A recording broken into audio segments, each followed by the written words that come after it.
आता हा मुलगा बारीक आहे, त्याचा गोळा का आउट ऑफ जातो? कारण गोळा टाकताना आपण काय करतो, जास्तीत जास्त फ्लॅट टाकतो, म्हणजे उंची कमी देतो. तर गोळ्याची काय द्यायची, उंची, हाईट.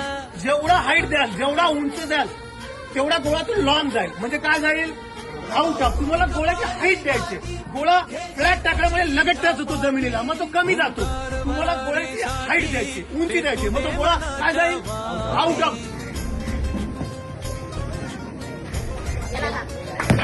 या अगोदर माझा गोळा जात नव्हता. सरांनी आम्हाला चांगली टेक्निक शिकवली, त्यामुळे आज मला 15 पैकी 15 गोळ्यामध्ये मार्क मिळाले. आज माझा गोळा आउट ऑफ. मी अकॅडमीला आलो तेव्हा माझा गोळा 6 मार्कचा होता. सरांच्या मार्गदर्शनामुळे मला सरांनी चांगली टेक्निक शिकवली, त्यामुळे माझा गोळा आता आउट ऑफ जातो 15 मार्क्स.